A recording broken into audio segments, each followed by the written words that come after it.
नमस्ते सदावत्सले मातृभूमि, जय हिंद दोस्तों। मैं किशन आप सबका एक बार फिर से स्वागत करता हूं। चलिए शुरू करते हैं आज के डिफेंस समाचारों को। चलिए बढ़ते पहले डिफेंस अपडेट की तरफ। दोस्तों, भारतीय वायुसेना अब भविष्य की सोच को अपनाते हुए एक बड़ा रणनीतिक कदम उठाने जा रही है और भारत का डीआरडीओ भारतीय वायुसेना की क्षमताओं को बढ़ा रहा है। आपको एक चीज और मैं बता दूं कि डीआरडीओ की एरोनॉटिकल डेवलपमेंट एस्टेब्लिशमेंट ने भारतीय वायुसेना को एक प्रस्ताव दिया था कि जो उनका स्विफ्ट टेक्नोलॉजी डेमोन्स्ट्रेटर है उसे एक फुलफिल मिनी यूसीएवी बॉम्बर में बदलना, जिसके लिए अब भारतीय वायुसेना मान चुकी है। दरअसल ये जो नया स्विफ्ट यूकैफ बॉम्बर होगा उसमें इंटरनल वेपन बे होगा, यानी कि आंतरिक हथियार ये ले जा सकता है अपने साथ। और बता दें कि इसका एक नया डिजाइन एलिमेंट होगा जो कि क्रूशियल यानी कि जटिल होगा और ये दुश्मनों के एयर स्पेस में जब घुसेगा तो ये अनडिटेक्टेड रहेगा, यानी कि दुश्मन के रडार सिस्टम इसे पहचान नहीं पाएंगे। यही इसके लिए बकायदा गैस टरबाइन रिसर्च एस्टेब्लिशमेंट भी मानिक इंजन को इस प्रोग्राम के लिए दे रही है, जो कि इस मिनी यूकैफ कॉम्बैट एरियल व्हीकल को पावर देगा। कहा जा रहा है कि इसकी पेलोड क्षमता 200 किलोग्राम की होगी, जिसमें कि ये प्रिसीजन गाइडेड म्यूनिशंस ले जा सकता है। हालांकि इसकी और भी कई स्पेसिफिकेशन होती है जो कि पब्लिक डोमेन पर नहीं आती है और वाकई में बहुत सारी चीजें देश के अंदर हो रही हैं जो कॉन्फिडेंशियल रहती हैं और वो होनी भी चाहिए। बढ़ते हैं नेक्स्ट अपडेट की तरफ। भारतीय सेना ने करीबन 400-155/52 कैलिबर स्वदेशी डिजाइन, विकसित और निर्मित यानी कि IDDM टोट गन सिस्टम की खरीद के लिए 6,500 करोड़ रुपए का टेंडर जारी किया और ये टेंडर 4 कंपनियों को इशू किया गया है, जिसमें कि Bharat forge, Larsen and Toubro, Adani defence और advance weapon and equipment India limited है। बता दें कि ये जो हॉविजर्स हैं उनका डिजाइन भारत में होना चाहिए और कम से कम 50% स्वदेशी कंटेंट इसमें इस्तेमाल किया जाना चाहिए, जो कि कॉन्ट्रैक्ट वैल्यू के आधार पर होना चाहिए। यही नहीं, अगर इंडियन फर्म किसी विदेशी के साथ इन्हें तैयार भी कर रही है तो उन्हें टेक्नोलॉजी ट्रांसफर और इंटेलेक्चुअल प्रॉपर्टी राइट भी मिलना चाहिए। यहाँ पर दोस्तों मैं आपको बता दूं कि ये जो 4 फर्म्स हैं यानी कि 4 कंपनियां हैं, इनमें भारत 52 कल्याणी के द्वारा प्रस्तुत की गई है, धनुष 52 एवेल के द्वारा प्रस्तुत की गई है, एथॉस अडानी डिफेंस सिस्टम के द्वारा प्रस्तुत की गई है और टार्जन LNT के द्वारा प्रस्तुत की गई है। हालांकि यहाँ पर जो चांसेस है दोस्तों वो धनुष 52 के ज्यादा लग रहे हैं। हालांकि दोस्तों यहाँ पर एक चीज और देखी जाएगी कि कौन सी हाउविजर अपनी परफॉर्मेंस बेस्ट देती है इंडियन आर्मी के हिसाब से, क्योंकि जो फाइनल सिलेक्शन प्रोसेस है वो एक तो कॉस्ट इफेक्टिवनेस और सेना की ऑपरेशनल आवश्यकताओं को पूरा करने की क्षमता के आधार पर ही तय किया जाएगा। चलिए बढ़ते हैं नेक्स्ट अपडेट की तरफ। दोस्तों, दरअसल आप सब अभी तक जान चुके होंगे कि जो भी इंटरनेशनल एयरक्राफ्ट मैन्युफैक्चरर है उसे कई तरीके की समस्याओं का सामना करना पड़ रहा है, जिसमें कि ग्लोबल सप्लाई चेन का डिस्ट्रप्शन भी शामिल है। लेकिन दोस्तों वहीं दूसरी तरफ भारतीय वायुसेना का जो MRFA टेंडर है वो भी अब काफ़ी तेजी से आगे बढ़ रहा है और अब कहा जा रहा है कि MRFA के रिक्वेस्ट फॉर प्रपोजल में अब ये बात भी शामिल की जाएगी कि इन फाइटर जेट्स की गारंटेड डिलीवरी शेड्यूल होना चाहिए और साथ ही साथ अगर वो तय समय पर इनकी डिलीवरी नहीं कर पाती है तो उनके ऊपर भारी जुर्माना भी लगाया जा सकता है। और साथ ही इस टेंडर के अनुसार दोस्तों पहला फुली फ्लाईवे एयरक्राफ्ट 3 साल के अंदर डिलीवर होना चाहिए कॉन्ट्रैक्ट साइन होने के बाद और 14 यूनिटें सीधे खरीदी जाएंगी जिस भी फर्म को चुना जाएगा और बाकी के जो 100 एयरक्राफ्ट है वो भारत में मैन्युफैक्चर होंगे। वही दोस्तों जो डिफेंस एक्सपर्ट्स हैं खासकर कि वेस्टर्न है उनकी तरफ से कहा जा रहा है कि अब भारत ने अपने इस टेंडर में चीज़ें काफ़ी सख्त कर दी हैं और ये भारत की तरफ से एक तरीके से डिमांडिंग पेशकश है। साथ ही उन्होंने ये भी कहा कि भारत की तरफ से इस टेंडर में स्वदेशी कंटेंट, इसके अलावा भारत के अंदर एक घरेलू सप्लाई चेन को तैयार करना, ये भी अतिरिक्त चैलेंज होगा इन फॉरेन एयरक्राफ्ट मैन्युफैक्चरर्स के लिए। बढ़ते नेक्स्ट अपडेट की तरफ। डीआरडीओ ने दोस्तों नाग मार्क 2 के साथ नेक्स्ट जनरेशन के एंटी टैंक वॉरफेयर के लिए अपनी कमर कस ली है। डीआरडीओ की तरफ से अब इस पर काफी तेजी से काम किया जा रहा है। खुद डीआरडीओ के अध्यक्ष डॉक्टर समीर वी कामत ने नाग मार्क 2 के बारे में कहा है कि ये एक advance anti tank guided missile है जिसका डेवलपमेंट अभी चल रहा है। नाग मार्क 2 दोस्तों पहले वाली नाग की तुलना में एक बड़े अपग्रेड के साथ तैयार है। ये हल्के और सभी मौसम में काम करने वाली फायर एंड फॉरगेट लॉन्च के बाद लॉक ऑन मिसाइल के रूप में डिजाइन की जा रही है और ये आधुनिक युग के जो बख्तरबंद यानी कि आर्मर्ड थ्रेट्स हैं उनसे निपटने के लिए एक जबरदस्त क्षमता होगी। हालांकि कुछ सूत्रों की तरफ से ये भी कहा जा रहा है कि नाग मार्क 2 में कई तरीके के सुधार किए गए हैं, जिसमें कि इसकी बेहतर प्रदर्शन और इसकी रेंज का विस्तार किया गया और इसमें हेलिना प्रोग्राम से जो तकनीकें विकसित की गई थी उन्हें भी शामिल किया जा सकता है, जैसे कि नया जेट वैन कंट्रोल सिस्टम जो कि इसकी मैनुअलिटी और एक्यूरेसी को भी बढ़ाएगा और जल्द ही नाग मार्क 2 के कई डेवलपमेंटल टेस्ट किए जा सकते हैं। और इस नेक्स्ट जनरेशन वेपन सिस्टम से दोस्तों भारतीय सेना की टैंक रोधी क्षमताओं को और मजबूती मिलेगी। बढ़ते नेक्स्ट अपडेट की तरफ। दोस्तों भारत अपने AMC इंजन के लिए बहुत ही बड़ी योजना लेकर चल रहा है जो कि फ्यूचरिस्टिक है। कहा ही जा रहा है कि भारत का AMC engine future proof technology के साथ होगा, यानी कि ये इंजन 6th जनरेशन वाली क्षमताओं के साथ लैस होगा। और आप सब जानते हैं कि AMC के लिए जो इंजन है उसे गैस टरबाइन रिसर्च एस्टेब्लिशमेंट किसी एक विदेशी भागीदार के साथ मिलकर तैयार करेगी। अब यहाँ पर दोस्तों GTRE, जैसे कि मैंने बताया कि वो एक फ्यूचर प्रूफ टेक्नोलॉजी पर फोकस कर रहा है और ये इंजन न केवल AMC को पावर प्रदान करने के लिए तैयार किया जाएगा बल्कि भविष्य के अन्य फाइटर जेट्स के लिए भी इसका इस्तेमाल किया जाएगा। और भारत ने अपनी इस रणनीति में एक बड़ा बदलाव किया है। लेकिन दोस्तों यहाँ पर कुछ चीज़ों पर ध्यान रखना भी जरूरी है, जैसे कि एडवांस आफ्टर बर्नर टेक्नोलॉजी पर ज़्यादा फोकस करने की आवश्यकता है, क्योंकि ये ऐसा क्षेत्र है जहाँ गैस टरबाइन रिसर्च एस्टेब्लिशमेंट की विशेषज्ञता अभी विकास के अधीन है, जिसकी वजह से भारत को ऑब्वियसली बात है विदेशी भागीदार से सपोर्ट लेना पड़ेगा। इसके अलावा दोस्तों भारतीय कंपनियां इंजन के लिए स्पेशल एलॉयज बनाने में भी योगदान देंगी और कोर इंजन टेक्नोलॉजी में गैस टरबाइन रिसर्च एस्टेब्लिशमेंट की जो भूमिका है वो कम हो सकती है। हालांकि फोकस, जैसे मैंने कहा, कि एडवांस आफ्टर बर्नर डिजाइन में विशेषज्ञता हासिल करने पर किया जाएगा, खासकर कि टर्मिनल हीट डिटेक्शन और डिस्पेंसर जैसे क्षेत्रों में। बात साफ हो जाती है कि कहीं ना कहीं भारत का दृष्टिकोण 6th जनरेशन के इंजन टेक्नोलॉजी पर अपनी घरेलू जानकारी को बढ़ाना है और भारत अपना लॉन्ग टर्म विजन लेकर चल रहा है।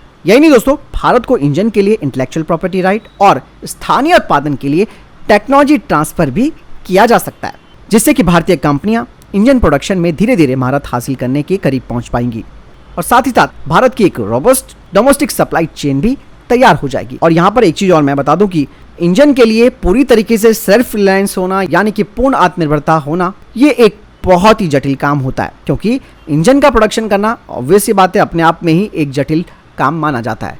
इसके लिए भारत को रिसर्च और डेवलपमेंट यानी कि R&D पर इन्वेस्टमेंट भी करना होगा। कुल मिलाकर ये कहा जा सकता है कि भारत AMCA फाइटर जेट के इंजन के लिए केवल 5th जनरेशन के इंजनों को नहीं देख रहा, यानी कि आगे 6th जनरेशन के लिए भी अपनी प्लानिंग कर रहा है। और यहाँ पर मैंने पहले ही कहा था कि भारत को विदेशियों से विशेषज्ञता लेनी पड़ेगी, यानी कि उन पर निर्भर शुरू में रहना पड़ेगा, क्योंकि इसके बाद ही भारत फ्यूचर प्रूफ टेक्नोलॉजी को हासिल कर सकता है, उस पर ध्यान केंद्रित कर सकता है और फिर भारत में एडवांस जेट्स इंजन तैयार हो सकते हैं। बहुत चीजें हैं जो आगे के हिसाब से प्लानिंग चल रही है। बढ़ते हैं नेक्स्ट अपडेट की तरफ। भारत ने 22 से 23 अगस्त 2024 तक 365 किलोमीटर के क्षेत्र में नो फ्लाई जोन घोषित किया है और एक नोटम वार्निंग जारी की है, जिसमें हो सकता है किसी मिसाइल का टेस्ट हो सकता है।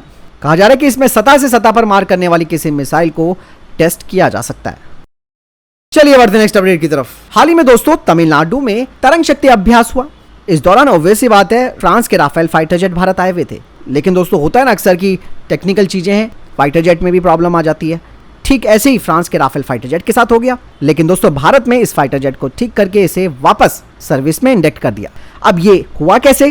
दरअसल दोस्तों मैं आपको बता दूं कि भारत और फ्रांस के बीच म्यूचुअल लॉजिस्टिक सपोर्ट एग्रीमेंट, जिसे कि MLSA कहा जाता है, वो साइन किया जा चुका है और इसी वजह से इन फाइटर जेट्स की मरम्मत संभव हो पाई।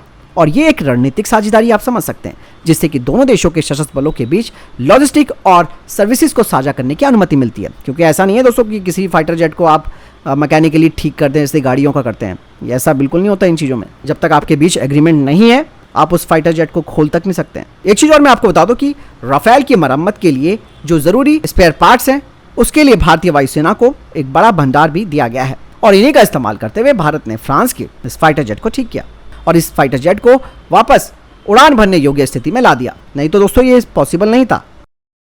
बढ़ते नेक्स्ट अपडेट की तरफ। दोस्तों भारतीय सेना अब अपने महिंद्रा रक्षक आर्मर्ड व्हीकल्स को चरणबद्ध तरीके से रिटायर करने की योजना बना रही है। अब उनकी जगह advance Mahindra armoured light specialist vehicle यानी कि ALSV को शामिल करने की योजना बना रही है। हालांकि ये कदम इसलिए भी उठाया गया है क्योंकि जो महिंद्रा रक्षक आर्मर्ड व्हीकल था उसमें कई तरीके की कमियां पाई गई थी। 2005 में करीबन 200 वाहनों को शामिल किया गया था और 2009 में इनका और 800 यूनिटों का ऑर्डर दिया गया था। लेकिन दोस्तों बाद में जब कैग की रिपोर्ट सामने आई तो तब पता चला कि भाई इनकी पावर भी कम है और सैनिकों के लिए ये एक जोखिम भी बन सकते हैं, इसीलिए इसकी आलोचना की गई। लेकिन अब महिंद्रा रक्षक की जगह ALSV लेंगे जो कि इस पूरी कमी को दूर करेंगे। बढ़ते हैं नेक्स्ट अपडेट की तरफ। कुछ खबरें आ रही है ब्रह्मोस NG को लेकर। कहा जा रहा है कि ब्रह्मोस NG का नाम बदलकर अब ब्रह्मोस MA कर दिया गया है और अगर सब कुछ ठीक रहता है तो करीबन 2 साल में भारत मिसाइल का परीक्षण शुरू कर सकता है। इस बारे में दोस्तों ब्रह्मोस जॉइंट वेंचर के सह निदेशक मैशिक शिव ने कहा। बहुत ही इंपॉर्टेंट खबर दोस्तों अगली आ रही है जो कि भारत के न्यूक्लियर वेपन सिस्टम को लेकर आ रही है।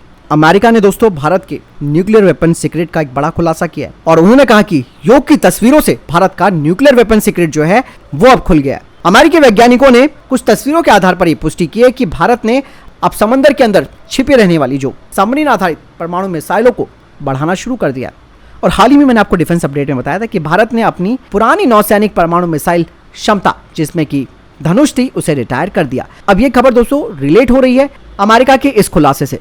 साथ ही उन्होंने कहा कि भारत अब दुनिया के उन कुछ चुनिंदा देशों की लिस्ट में शामिल हो चुका है जो पनडुब्बी से परमाणु हमला कर सकता है। भारत के पास 172 परमाणु बम है। इस बात का खुलासा सिब्री कर चुका है, लेकिन भारत ने अब सबमरीन पर तेजी से काम शुरू किया है, जिससे कि भारत की क्षमता और ज्यादा बढ़ने वाली है। अमेरिका के फेडरेशन ऑफ अमेरिकन साइंटिस्ट के वैज्ञानिकों ने भारत के युद्धपोत की तस्वीरों के आधार पर कई तरीके के निष्कर्ष निकाले हैं। उन्होंने कहा कि भारत के पास एक वक्त ऐसा था जब परमाणु ऊर्जा से ऑपरेट होने वाली बैलिस्टिक सबमरीन यानी कि SSBN नहीं थी और ना ही सबमरीन से दागी जाने वाली मिसाइलें थी। तब दोस्तों भारत ने इसका एक जबरदस्त जुगाड़ भी निकाला, जिसमें कि भारत ने अपनी परमाणु प्रतिरोधक क्षमता को मजबूत करने के लिए अपनी 2 ऑफशोर पेट्रोल वेसल में धनुष परमाणु मिसाइल लॉन्च करने की क्षमता से लैस कर दिया था। अब देखिए दोस्तों, जैसे कि अब रिटायर कर दिया गया इन्हें क्योंकि इनकी कुछ कमियां भी थी। भारत की जो धनुष है वो एक कम दूरी तक मार करने वाली बैलिस्टिक मिसाइल है, जिसे कि वॉरशिप पर डिप्लॉय किया गया था और ये पृथ्वी मिसाइल फैमिली का हिस्सा है।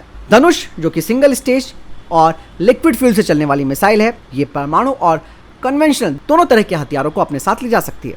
भारत ने 2013 में बंगाल की खाड़ी से इसका सफल परीक्षण भी किया था। कुछ रिपोर्ट्स ये बताती है कि अगर कोई जंग की स्थिति होती तो भारत के ये जो 2 युद्धपोत थे उन्हें चाइना या फिर पाकिस्तान के तटों के पास जाना होता ताकि वो उनके ऊपर न्यूक हमले कर सके। और इससे ये खतरा और था कि अगर दुश्मन उन्हें पहचान लेता है तो उन पर आसानी से हमला कर सकता था। दूसरी सबसे बड़ी प्रॉब्लम धनुष के साथ ये थी कि ये लिक्विड फ्यूल से ऑपरेट होती है, यानी कि हमला करने से पहले इसे भरना होगा। लेकिन दोस्तों भारत ने अब धनुष को रिटायर कर दिया है। बात साफ हो जाती है कि भारत अब पनडुब्बियों से लंबी दूरी के परमाणु हमला करने की क्षमता को बढ़ा रहा है। भारत की अब परमाणु प्रतिरोधक क्षमता बढ़ने वाली है। भारत के पास मौजूद पनडुब्बियों से परमाणु हथियारों को लॉन्च किया जा सकता है। एक्सपर्ट्स कहते हैं कि लंबी दूरी तक मार करने वाली सबमरीन लॉन्च मिसाइल के आने से भारत को परमाणु हमला करने के लिए दुश्मन के तट पर नहीं जाना पड़ेगा। और परमाणु पनडुब्बियां दोस्तों काफी लंबे वक्त तक समुद्र की गहराइयों में छिपी रह सकती हैं, जिससे कि दुश्मन उन्हें आसानी से नहीं पकड़ सकता। इस तरीके से दोस्तों अमेरिकी वैज्ञानिक ये खुलासा कर रहे हैं कि योग की तस्वीरों से भारत का न्यूक्लियर वेपन का जो सीक्रेट है वो खुल गया। हालांकि इन अंग्रेजों को बोलने दो, इनकी बातों पर नहीं आना चाहिए क्योंकि ये ज़बरदस्ती भड़काने वाले काम करते हैं। भारत अपनी क्षमताओं को कैसे बढ़ा रहा है, क्या भारत का सीक्रेट है, वो ये कभी जान भी नहीं पाएंगे। पोखरण में जब भारत ने अपना परमाणु टेस्ट किया था तो अमेरिका के तो कान खड़े हो गए थे, भाई हमने तो सैटेलाइट इनके ऊपर लगा रखे थे, जासूस लगा रखे थे, लेकिन ये टेस्ट कैसे कर लिया। तो बहुत चीज़ें दोस्तों अगर आप सोचेंगे तो पता चलेगा। चलिए बढ़ते नेक्स्ट अपडेट की तरफ। दोस्तों भारत ने अंतरिक्ष क्षेत्र में एक बड़ी उपलब्धि हासिल कर ली है। हैदराबाद स्थित startup tech me to space ने अपने MOITD यानी कि micro orbital infrastructure technology demonstrator satellite के पहले मॉड्यूल को सफलतापूर्वक असेंबल कर दिया है। और ये जो इनोवेटिव परियोजना है इसका उद्देश्य अंतरिक्ष में दुनिया की पहली सैटेलाइट लैब बनाना है, जिसमें कि रिसर्च और प्रयोग के लिए कई सुविधाएं खुलेंगी। बढ़ते नेक्स्ट अपडेट की तरफ। दोस्तों रशिया ने दोस्तों हाल ही में एक तस्वीर रिलीज की है S-71 अटैक ड्रोन की, जो कि एक air launch stealthy combat UAV design है, जिसे कि सुखोई कॉर्पोरेशन ने बनाया और इसे Su-57 5th generation fighter jet में इंटीग्रेट किया गया। ये ड्रोन ऑटोमेटिकली सर्च, डिटेक्ट और एंगेज कर सकता है किसी भी मूविंग टारगेट को, जिसमें कि ये अपने ऑनबोर्ड इलेक्ट्रो ऑप्टिकल सेंसर्स और टारगेटिंग डेटा का इस्तेमाल करता है। तो फिलहाल अभी तक के टॉप डिफेंस अपडेट वीडियो के सामने कोई प्रश्न जवाब है, आपका कोई सवाल है कमेंट सेक्शन में लिखकर जरूर पूछ सकते हैं और वीडियो को लाइक शेयर जरूर कीजिएगा और सब्सक्राइब जरूर कीजिएगा दोस्तों।